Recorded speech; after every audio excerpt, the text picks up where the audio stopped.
Hello বন্ধুরা, সবাই কেমন আছো? আশা করি ভালো আছো। তো আমি আজকে একটি রেসিপি নিয়ে চলে এসেছি, সয়াবিনের মোঠা বানাবো। আমি এই যে সমস্ত গুছিয়ে নিয়েছি মশলাটা এবার করে নেব। সয়াবিনটা আগের থেকে ভিজিয়ে রেখেছি। সয়াবিনটা ভালো করে ভিজিয়ে ধুয়ে তুলে নিতে হবে, দিয়ে তারপরে এই পর্যায়ে করে নিতে হবে। মিক্সচারে করতে পারো, কেউ বেটেও নিতে পারো। এবার আমি একে একে সব মশলা দিয়ে বেসন লাগবে, বেসন দিয়ে মাখিয়ে নেব।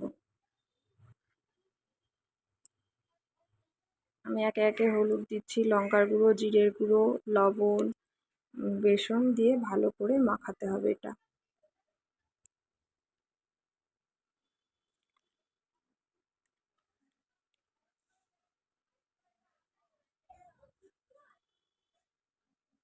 একটু গরম মশলাও দিয়ে দেবে, এই খাবারটা খুবই টেস্টি হয়।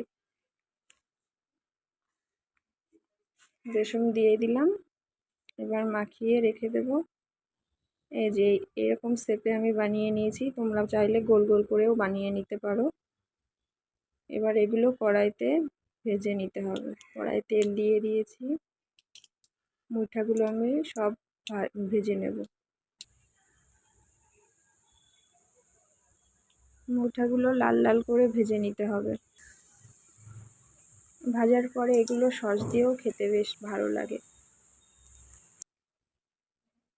এই যে আমার সমস্ত মুঠাগুলো ভাজা হয়ে গেছে। এই তেলের মধ্যে আমি আলু দেব, আলু দিয়ে ভেজে নেব।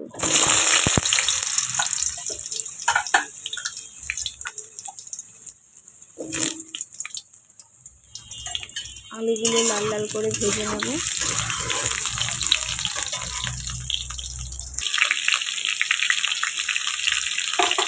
আলুর মধ্যে একটু লবণ আর একটু হলুদ দিয়ে ভাজবো,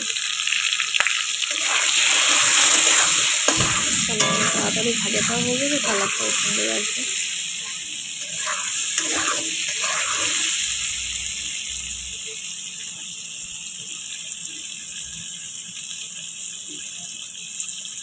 কিছুক্ষণ ধরে ভেজে নেব লাল লাল করে।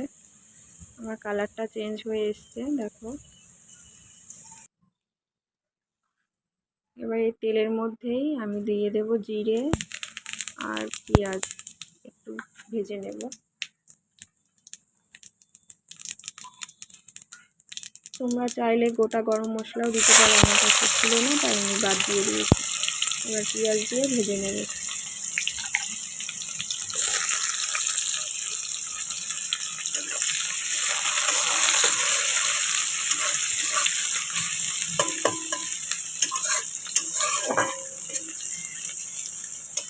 পেঁয়াজটা একটু ভালো করে ভেজে নিতে হবে।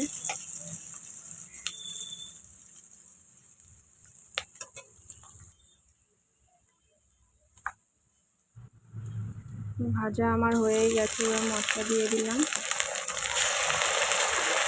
মশলাটা ভালো করে ভেজে নিতে হবে।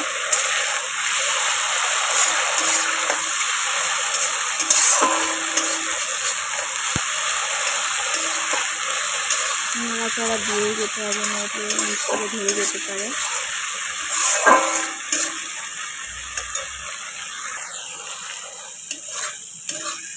মশলাটা আমার কষানো হয়ে গেছে,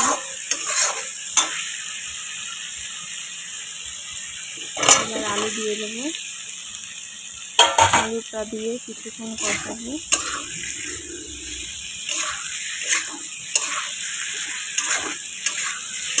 খুবই সুন্দরভাবে কষাতে হবে।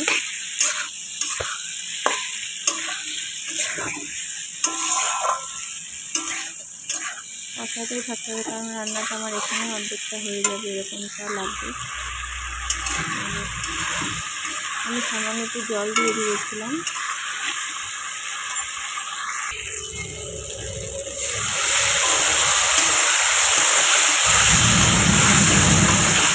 নাড়াচাড়া দিয়েই যেতে হবে। এবার হয়ে এসছে কষানো, এবার জল দিয়ে দিচ্ছি। জল দিয়ে কিছুক্ষণ ফুটাবো।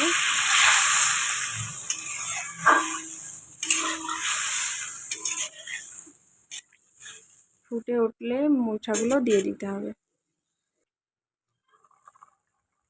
আর খুবই সাবধানে মুঠাগুলো ভাজবে, কারণ মুঠাগুলো ভেঙে যেতে পারে।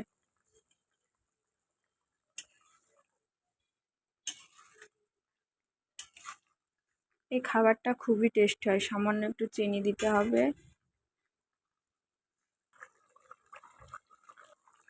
4টে কাঁচা লঙ্কা আর 1 চামচ মতন চিনি দিয়ে দেবো। খাবারটা আরও খুবই টেস্টি হবে।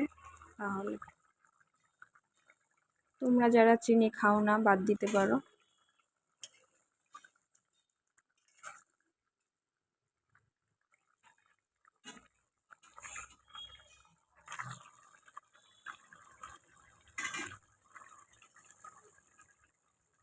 তোমরা এই সিম্পলভাবে বানিয়ে খেতেই পারো। রেসিপিটা খুবই সুন্দর হয়, খেতেও দারুণ হয়। একভাবে সয়াবিন ভালো লাগে না, এভাবে বানিয়ে দেখবে, খুবই ভালো লাগে। এই যে আমার কমপ্লিট হয়ে গেছে রান্নাটা। মেয়েকে এবার খাবারটা দিয়ে দেবো। তা ভিডিওটি ভালো লাগলে অবশ্যই লাইক, কমেন্ট, শেয়ার করবে। সবাই ভালো থাকবে, সুস্থ থাকবে।